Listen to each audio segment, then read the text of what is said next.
Centro San Juan de Dios de Palencia. La verdadera historia de la muerte de mi hijo. Hoy es el tercer aniversario de su muerte. Es martes, 27 de febrero de 2024, comienzo a escribir. Redoblan mis humildes y tristes palabras tan emocionadas al escribir este pequeño argumento y las lágrimas se asoman a mis cansados ojos de tanto sufrir. Yo ya auguraba este triste final, lo sabía desde que él tenía 7 u 8 años, por los problemas que tenía y en los líos que se metía. Han pasado 3 años y la gente por las redes sociales no cesan de mostrarme su apoyo. Se ha ido el chico de los ojos tristes y las pestañas tan largas. Cómo llenar el terrible vacío que nos ha dejado. Esto es como escribirle una carta al cielo porque sé que Marcos la va a leer. Para no muy pocos es como revivir de nuevo la vida de mi hijo, el plasmar una pequeña vida tan breve pero apasionante de un ser tan sutil, hiperactivo, dinámico y muy impulsivo, que se fue con 28 febreros. Quisiera que la historia de mi hijo nunca tuviera fin, así como su memoria y que se recordara en esta, la bonita senda literaria en la que plasmo, aunque sea del terrible Centro San Juan de Dios de Palencia, en el que perdió la vida mi hijo Marcos. Marco fue detectado con trastorno por déficit de atención con hiperactividad desde los 4 años. Tomaba Concerta y Rubifen, el medicamento para el TDA, y graves problemas con los impulsos y con las emociones. Poco importa cómo llegó al centro, pero todos sabemos que una vez que una persona que está dentro del centro, no es considerada como tal, ya es privado de casi todos sus derechos y su dignidad y es sometido a la sumisión. Para contar la vida de un hijo y más cuando tiene una enfermedad mental creo que para mentir, solo se necesita memoria, pero para decir la verdad hay que tener valor y eso creo que es lo que tengo yo, al plasmar la muerte y las causas que le llevaron a ello. Mi gran y pequeño hijo, tan grande y a la vez indefenso que la justicia no te ha sabido proteger cuando te escapabas tanto de casa como del centro. Maldita vida, malditos impulsos y maldita enfermedad. Y en mala hora que el Centro San Juan de Dios de Palencia dejó la puerta abierta y tomaste el líquido que te envenenó. Justo cuando el COVID se terminaba y ya ibas a salir de tu cárcel, que tu agonía se terminaba y volarías como un pájaro. Mi pequeño halcón como yo te llamaba.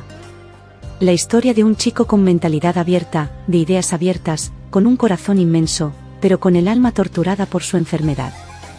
Aunque yo era consciente del riesgo tan grande que corría a morir y que vivía en la antesala de la muerte, aún así le dejé escapar de mis manos. Recuerdo tantas cosas de él, algunas las he intentado borrar. Durante este tiempo me he dicho a mí misma no llores y piensa en todos los momentos tan felices que pasamos juntos. Pero ahora, mientras rememoro cada instante de la vida de Marcos y los días que precedieron a su muerte, mientras ordeno fotografías y buceo en el recuerdo. Después de 3 años intento no enloquecer. También quiero recalcar a todos los que lean o escuchen este escrito, que respeten la decisión que tomó mi hijo de desaparecer de este mundo, sus motivos tendría. Eras tan especial que decías, hoy va a llover y la gente se reía y por la tarde se descargaba una tormenta. Eras como un pequeño adivino. Marcos era hijo de padres separados. Su padre rehace su vida con una mujer de color, tiene 2 hijos con ella, más los 2 que ya tenía ella. Era una mala mujer que no le trata con cariño, sus hijos no le hablan. Nati no le lava la ropa ni le da la comida. Eso es cosa del pasado y quiero centrarme en el sufrimiento de mi hijo. Tras una terrible crisis en el hogar, viendo el sufrimiento de mi hijo, al final una noche yo como madre decido ingresarte en Hospital Río Ortega, de Valladolid. Los ingresos en agudos desde aquel día, serán muchos, pues mi hijo, él mismo nos los pedía. Y llegó el fatídico día del ingreso en el maldito Centro de San Juan de Dios de Palencia. Le ingresamos en el centro para hacerle 2 tratamientos a la vez, lo que se llama tratamiento dual. Estaba muy nerviosa, no sabía en qué consistía y pedí ayuda en la farmacia de al lado de casa. La farmacéutica estaba más perdida que yo y no me supo explicar. El centro lo venden muy bien, es decir, muy bonito, que mi hijo iba a realizar muchas actividades, cosa que pronto descubrimos que era una falacia.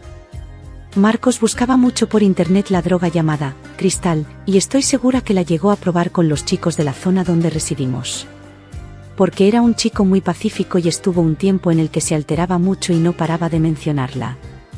Una noche llegó a casa de su padre oliendo a alcohol y también había fumado, a saber lo que había fumado, pues llegó bastante mareado y con los ojos enrojecidos. También ponía la música muy alta hasta el punto que molestaba a los vecinos. Mi hijo tenía cosas muy peculiares, como cuando decía que se acababa el mundo, nadie le creía. Siempre estaba hablando del cambio climático. Escuchaba mucho a su admiradísimo Carlos Herrera, también escuchaba el programa El Cuarto Milenio. A mí dicho programa me hacía poca gracia. Le gustaba leer la prensa, no los libros, decía que solo leía los míos, y me alababa como escritora. Se enamoró de la coordinadora Vanessa Frechoso Marcos. La verdad es que la mujer iba muy maquillada a trabajar al centro y provocaba al personal. Para colmo, utilizaba un atuendo muy provocativo y casi no había hombre que no cayera rendido a sus pies. Un amor que no fue correspondido. Marcos era un chico muy nervioso, brillante, manipulador y perspicaz, aunque a veces esquivo, y con frecuencia se aislaba en su mundo. Le gustaba mucho llamar la atención. Quizás por su problema era un comportamiento inadecuado, aunque su comportamiento no era inusual. Daba la impresión de que no eran capaces de afrontar el dolor que sentían o la pérdida que tanto les había afectado. Marcos seguía yendo a ver al mismo psiquiatra, y hasta le habíamos llevado a la Clínica Universitaria de Navarra a la especialidad de trastorno por déficit de atención e hiperactividad, pero todavía no había hecho ningún descubrimiento espectacular sobre dicha enfermedad. Marcos, cuando era pequeño, imitaba a la perfección a los de Cruz y Raya y a David Bisbal. De hecho, estuve a punto de apuntarle a programas de televisión. Mi hijo siempre fue muy elocuente. Soy asturiana, en casa hablábamos en bable y en castellano. A mí no me hacía mucha gracia que hablase en bable, pues como escritora deseaba que hablase perfectamente el castellano, cosa que dominaba a la perfección y sin ningún laísmo al haber nacido en Valladolid. Imitaba a la gente del pueblo y nos partíamos de risa. ¡Qué momentos! Era un chico muy cómico. Tenía encanto y magnetismo.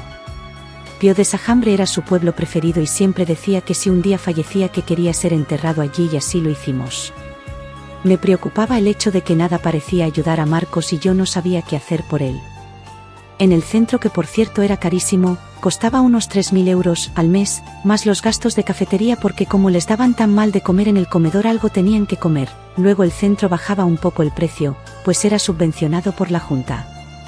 Las quejas sobre su actitud, su conducta y su falta de responsabilidad se habían multiplicado. Era el personal que no sabía cómo tratarle. Siempre estaba castigado, lo que el centro llamaba, estaba en tiempo fuera, y tomando la pastilla de rescate, Tranquilium de 50 miligramos, también les daban gotas de aropilidol y los chicos estaban súper sedados.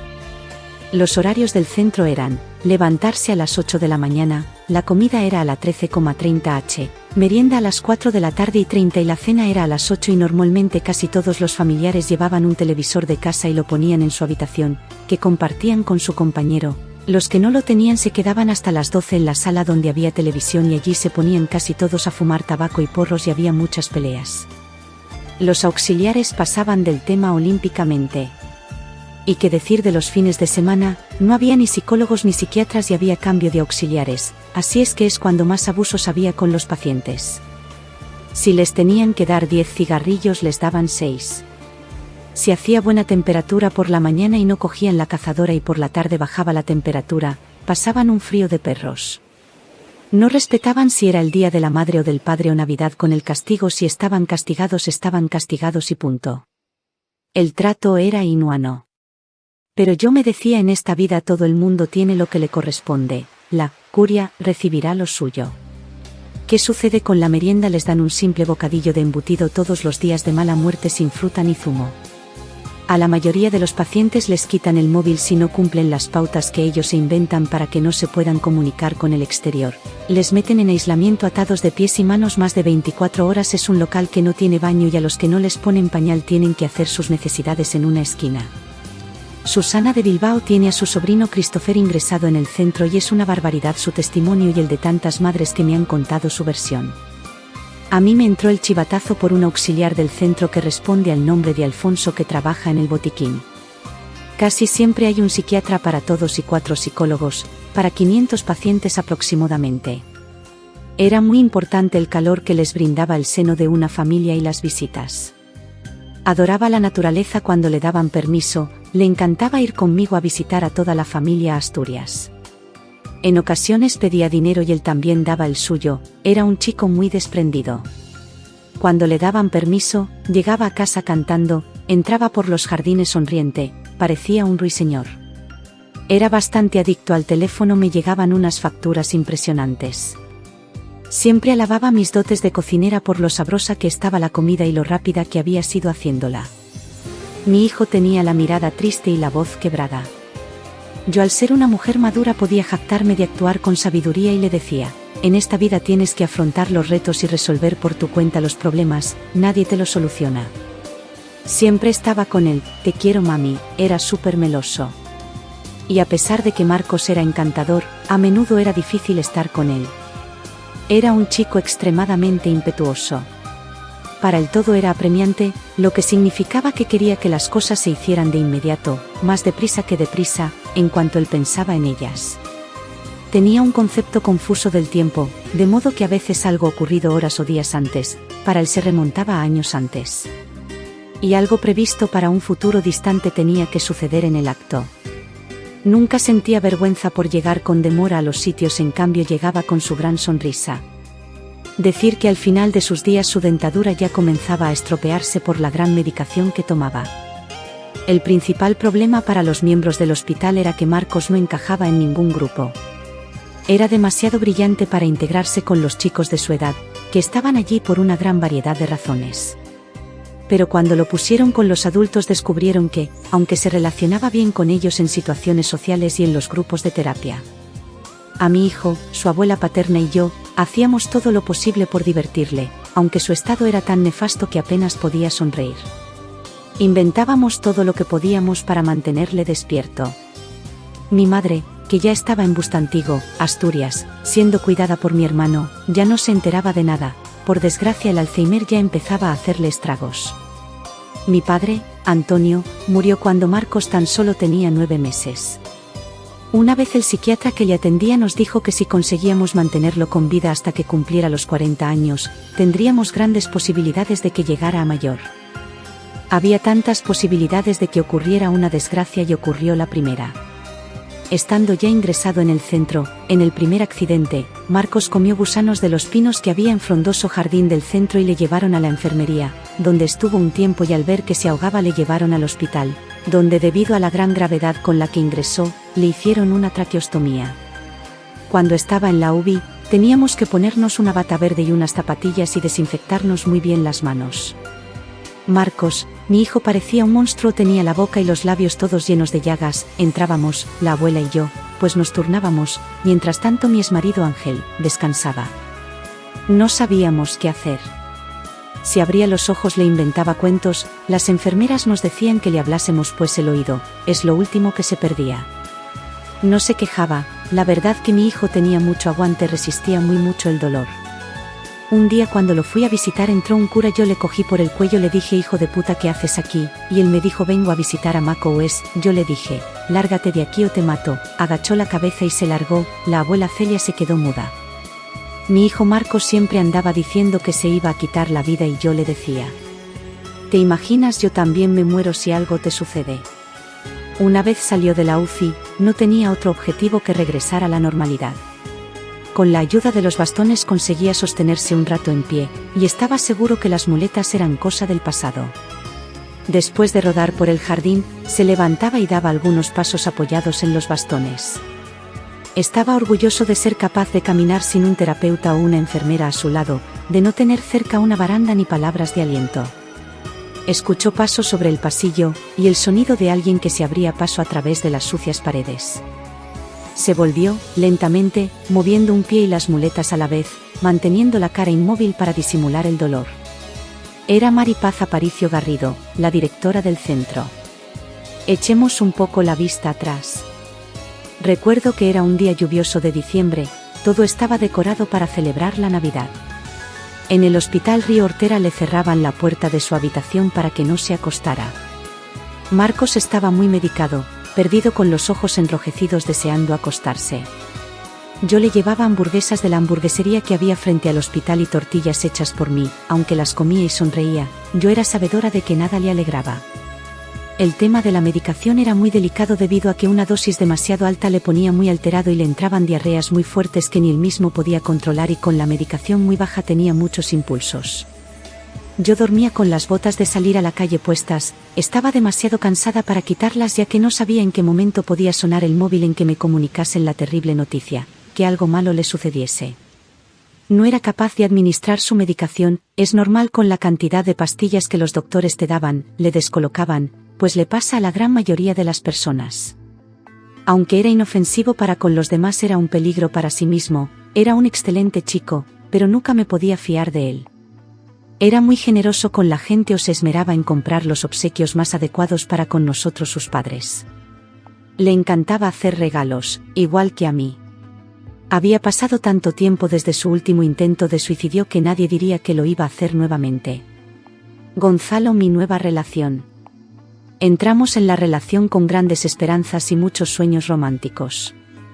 A Gonzalo parecía caerle bien Marcos, aunque en un par de ocasiones mencionó que no era un chico fácil, una observación cuando menos eufemística. Recuerdo que poco después de empezar a salir juntos, me llevó a cenar al casino de Valladolid en una limusina. Gonzalo me hizo sentirme en las nubes, y después de 6 semanas de salir juntos, el día de San Valentín, me pidió para salir, pero durante años compartimos un mundo seguro y feliz, donde los sueños parecían convertirse en realidad. Parecía un príncipe, el tipo de hombre con el que yo había soñado, y cuando se lo presenté a mi hijo congeniaron a la perfección, así es que yo estaba encantada. La vida para mí parecía ser un cuento de hadas. Y Gonzalo era como un padre para mi hijo. Centro. El centro San Juan de Dios de Palencia estaba ubicado como en una sierra, siempre corría mucho el viento y en verano daba mucho el sol.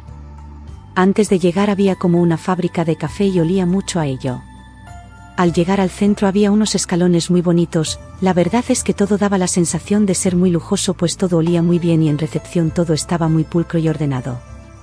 El personal que trabajaba en el centro nos pedía el DNI y estaba vestido muy bien de uniforme de color azul, las señoras muy bien peinadas y maquilladas y los hombres de traje y corbata. Maldita la hora en el día que entró por primera vez en el centro, yo ya me barruntaba algo al ver cómo estaban las instalaciones. Y ver de primera mano cómo los pacientes tenían que entregar todas sus pertenencias a los celadores, era como entrar en cárcel. Le llevamos muchas fotos de la familia al centro y un televisor. Yo como madre intuía que había problemas allí. Qué sucio estaba el centro, parecía que estábamos en la guerra, los baños exteriores daban pena, todos marchados de excrementos y un hedor a orina terrorífico. He de decir que lo mejor del centro era la cafetería, pues en relación calidad-precio estaba bastante bien y las camareras eran muy bonitas, cariñosas y amables. Yo solamente podía llamarle una vez a la semana y hablar con mi hijo unos 10 minutos justo a la 1, que era cuando abría el comedor. Todos éramos sabedores que el teléfono estaba pinchado, pues se sentían sonidos elásticos y sonidos de fondo, era casi imposible hablar. Marcos tenía tanto apetito que cuando había de menú lentejas o paella se distraía con la conversación pensando en la comida. Para colmo de males los mataban de hambre, les ponían en medio de la mesa 4 hojas de lechuga con tomate sin aliñar. Entonces se escuchaba el triste repateo de las cucharas contra los platos con un poco de sopa aguada, y más tarde el chirriar de las sillas cuando se levantaban, todo esto contado por varios chicos del centro. Susana, la tía de Bilbao de Christopher, había puesto una denuncia a la Junta de Castilla y León porque actualmente aparecen cucarachas en el comedor y también aparecen ratas en el patio interior molestando a los usuarios. Cuando veían a la enfermera del turno de día ir de un paciente a otro con la lista en la mano, el terror angustiado se volvía más intenso. Tenían que actuar con cautela, calma y control. Si sus temores resultaban injustificados, sentían un alivio que, si se consideraban exagerados, se expondrían a recibir el tratamiento de emergencia. Si sus nombres figuraban en la lista fatídica, debían intentar con todas sus fuerzas, a veces sin éxito, contener el pánico creciente. Porque no había escapatoria. Una vez que se conocían los nombres de los internos, todas las puertas se cerraban escrupulosamente con llave, debían permanecer en el dormitorio donde se llevaba a cabo el tratamiento. Cada mañana despertaban aterrorizados, esperando a que la enfermera del turno de día pasara en su ronda con la lista de nombres en la mano y anunciara si les tocaba o no ser pinchados. Falleció su abuelo paterno, también llamado Marcos, y le afectó muchísimo. Una mañana de domingo entré en el centro y me estaba esperando, el cielo estaba lleno de nubarrones, me acompañaba mi pareja, Gonzalo. Me dijo, el abuelo está muy mal. Yo le dije, hijo, el abuelo ha muerto, ¿para qué engañarle? Nunca le vi llorar tanto desde el día que nos separamos su padre y yo. Su amigo Lucas. En el centro, Marcos conoció a un muchacho bastante mayor que él, se llama Lucas. Era un chico adorable, como colaboraba en todo, estaba en unos apartamentos de planta baja llamados villas, donde tenía cocina para compartir y salón, también tenía su propia habitación con baño propio. Al chico le gustaban las plantas y yo le llevaba esquejes y cartones de tabaco.